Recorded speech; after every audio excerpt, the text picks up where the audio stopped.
Hello everyone and welcome to Underwater Adventures with Alex Mirabal. Today we will be talking about French silver coins in Cape Verdean waters. For that I will share with you the story of the Dromadaire sunk in the north coast of Sao Vicente Island. So let's dive into it.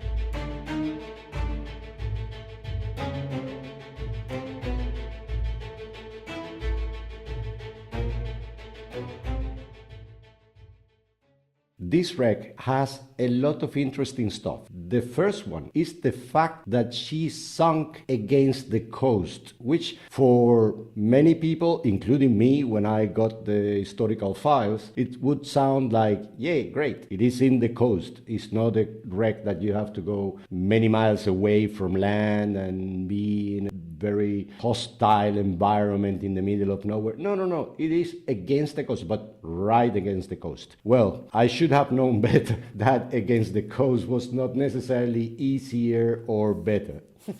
The Dromadaire was a French military ship that was traveling from France to India. And somehow they were in war with Spain at the moment. That's 1762. They changed a little bit the course to avoid some Spanish interception or something. And they ended up in the night, in a foggy night, they ended up right against the north coast of San Vicente Island. And they wrecked there. Just for you to have an idea, as I said, that against the coast is not necessarily easier. This is a ship that transported 152 people, if I'm not mistaken, either 152 or 154, but more than 150 people, and only 77 were rescued. And I'm talking against the coast, right against the coast. You could, in a good day, you could just jump into the coast from the wreck, just put your foot on land and go walking. So as I got the historical files and I wanted to find the wreck,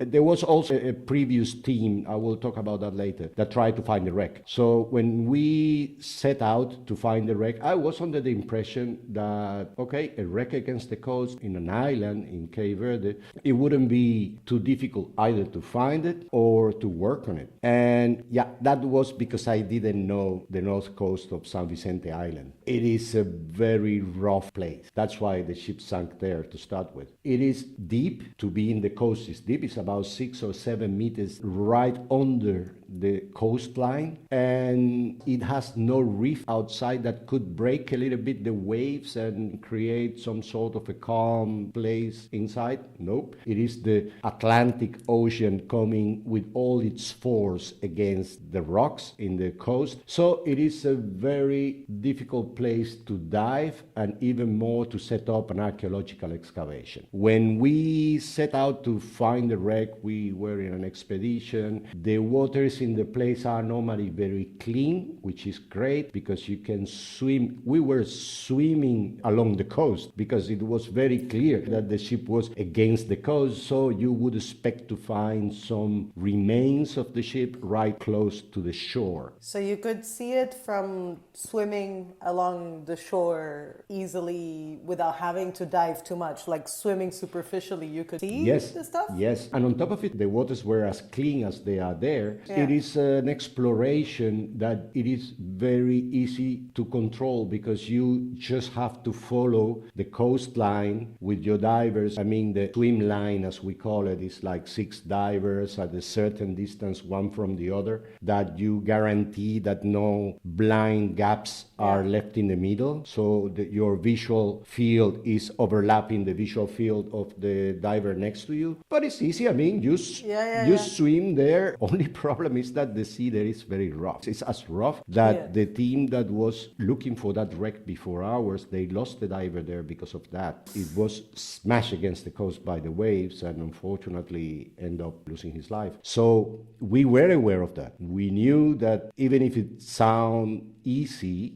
we need to be extra careful because these things happen there. So we were swimming around. We found the cannons, the first cannons and the anchors of the wreck, which were really close to the shore, to the coast. Even there is one place in the shipwreck that there is a sort of a small cave in the rocks under the shoreline, and it had an anchor and like 3 cannons. So there are even parts of the ship that are under the coast, not in the open sea. So that close to the coast it is. In the beginning, we started trying to make the expedition more cost effective. We planned to make a beach camp because nearby the wreck site there is a nice bay which is called Bahia das Gatas, which has a nice beach and calm waters. So we thought, okay, we set our headquarters here in the beach in tents, and with the Zodiac we go every day to the wreck twice and we come back. Little camping trip. How bad can that be?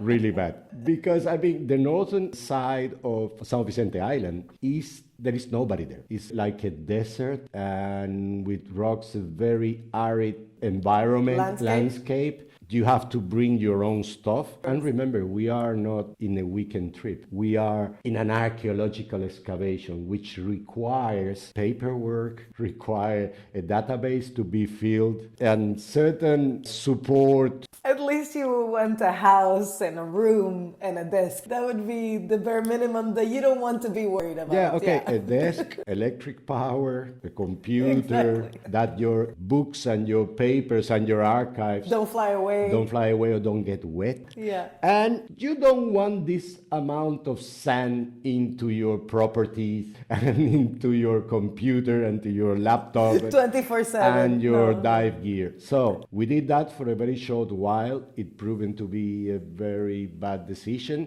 The team was not happy. I was not happy. And the work actually advanced very slowly. We couldn't do what we supposed to do in those conditions. So we changed, we set up for the next year, go with the expedition ship that we had in Cape Verde. It was a big ship. I think I have mentioned it in other videos. The Polar was a very big ship with all, let's say, the comfort for a working team that one can get. So we went with Polar, and then the excavation of the place was much faster, nicer, and more accurate, and with much better quality of the data that you are collecting. One of the interesting things of this ship is that she was not a ship that was transporting treasure or values. It was more a military ship. But one of the interesting things was that she was transporting a chest of silver coins. It is described like that in the documents. There was a chest of silver coins. I don't know, maybe they were transporting that money for a particular purpose, but it's not written in the very profuse historical research we got on that wreck, because that ship was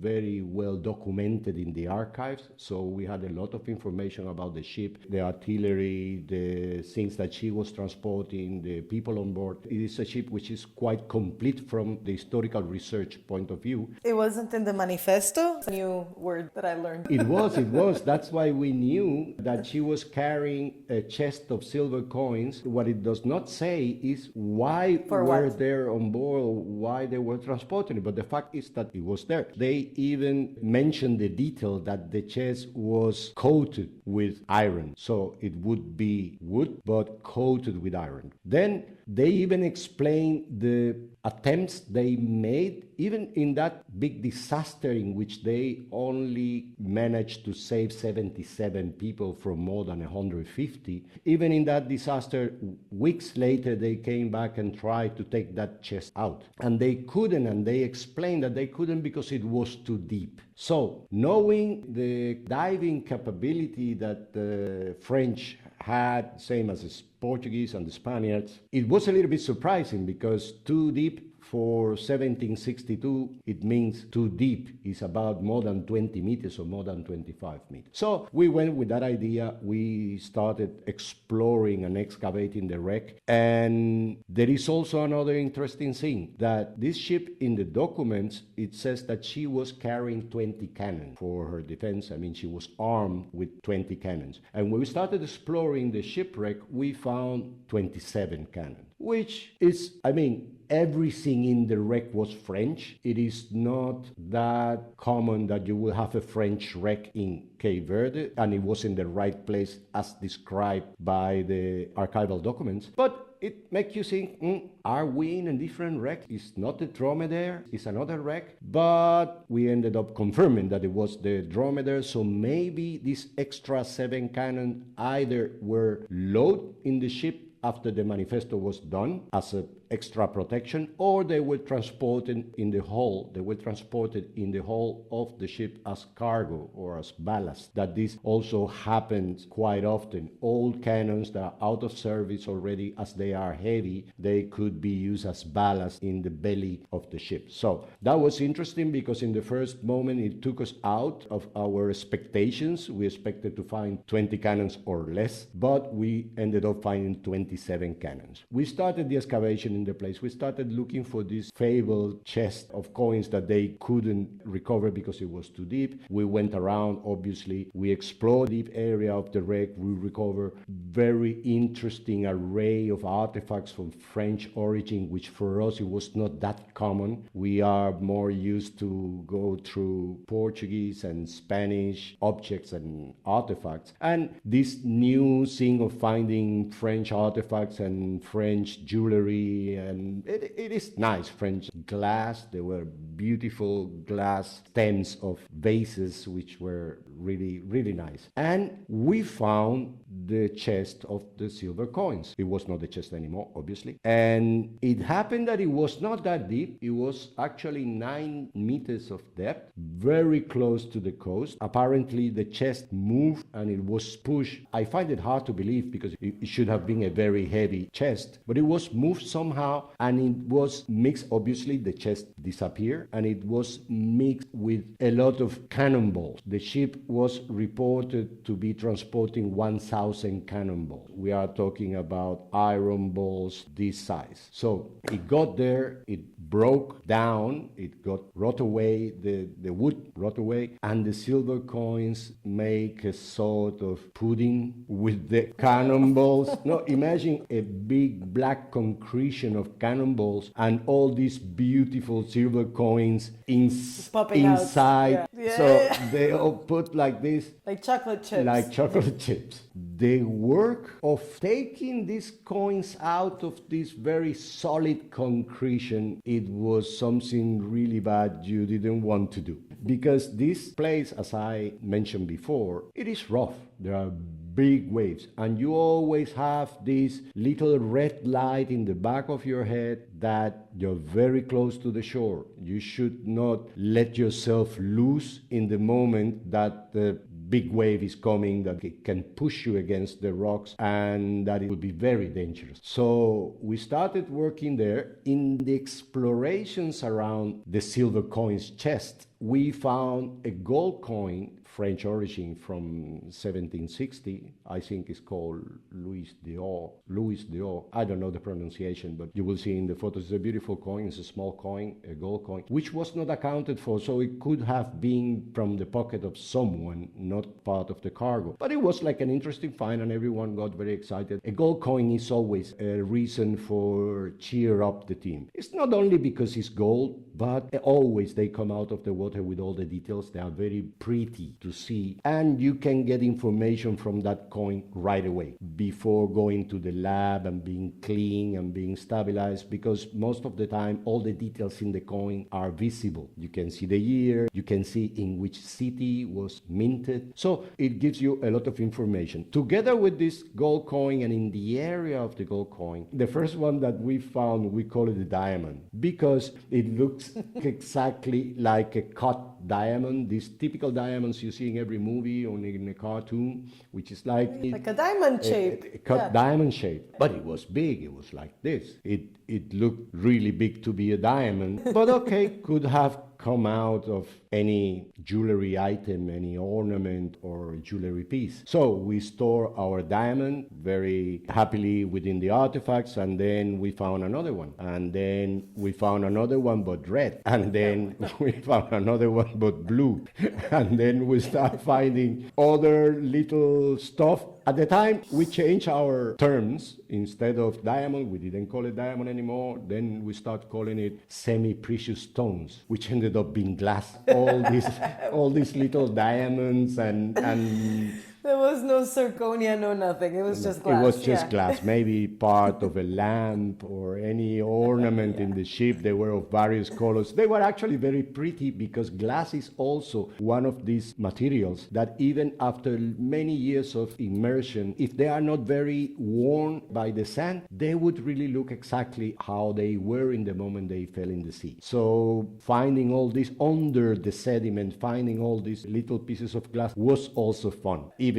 if we knew that was glass, but now we were trying to find glass from where, from which kind of lamp or ornament it will come. So it made it interesting as well. Coming back to the coins, which was the, let's say, like the core of the excavation, we started having a very hard time taking these coins out of that concretion. In the beginning, and the most logical thing, I tried to set up a way to bring the concretion up in one piece, but it was too big, it was too much attached to the seabed. There was no way that we could cut it out from the seabed too, because ideally we would have done that, bringing all this big block together, taking it to the lab, and in the lab they would have cleaned it out, they would have kept conservation, and everything from inside that concretion would have come out nicely. But we couldn't. Part because we didn't have the right equipment, we didn't have all the equipment we needed for that. Second, even if we had it, it was very difficult to deploy so close to the shore. Our ship, no way that will go that close because it will be very dangerous for the ship. We will provide a new wreck in the area. Then, it was really, we tried, but it was really dangerous. It was really a little bit beyond reason to try to put the ship on top of the wreck. Of course. Then also for these conditions that were so adverse for diving, the only good thing that site has was the nice visibility. It was always clean. There was not one day that we suffer from short visibility or anything. The underwater visibility was great. I hope to find some of the photos you will see. It's a really beautiful place. It's impressive. But we were suffering trying to get these coins out of the concretion, and many of the coins, as you couldn't see what you were hammering, because this is with hammer and chisel. You have to chisel them out from the concretion and try to take one by one, and there were plenty of coins. And we started noticing that some coins have damage from the chisel, not from the wreckage. So we ended up cutting this big concretion of cannonballs in sections. So each section would, maybe in the edges of the section, a coin could be damaged, but the rest of the artifacts, because there were not only coins inside that concretion, there were other artifacts. For instance, we found a hilt of a dagger made in silver also, which was beautiful. After conservation, we saw a beautiful artifact. So we started breaking up this big concretion, and in portions we started taking it out, and we started already collecting the famous silver coins from the Dromadaire. We end up finding around 4,000. I assume that, okay, during the wreckage and the years after, some of the coins were dispersed, were lost. We found around 4,000 in that big concretion, so we could estimate that the chest would have around maybe 5,000 silver coins. That would be a good estimate, I think. And I wanted to share this story with you because the fact that the wreck was so close to land, it could be deceiving, because it could make you think, the same as I thought, that it will be easy because it's close to the coast. We even try working from the coast, not right in that place because it's very rough. It's impossible to get to the sea safely and go out from the sea in this place, in the place of the wreck. But nearby was a bay, and we tried to work from land and everything. You already told you how it went. So for you guys, the ones who are investigating shipwrecks, and you like this and you want to go further in the research, the fact that says that it's against the coast is not necessarily good news. In the case of the Dromadaire, it wasn't. We need to bring a ship that we normally use to live offshore for 3 or 4 weeks in the middle of the sea. We have to bring it the closest we could to land to be able to work. So if you like the video, please give me a like, subscribe to the channel if you haven't done it, which by the way, I don't know in the moment that this video will be online, but we are quite close to the 500 subscribers. Maybe in the moment you are watching this video, we are already over 500 subscribers, but I wanted to say thank you. Hopefully. Yeah, hopefully. I want to say thank you to all of you that have been a great community, and I wanted to grow more. So share it with your friends, to whoever you know that might be interesting for them, let them know, and give me your views in the comment section. I will be, as usual, checking and answering, and let's keep on diving.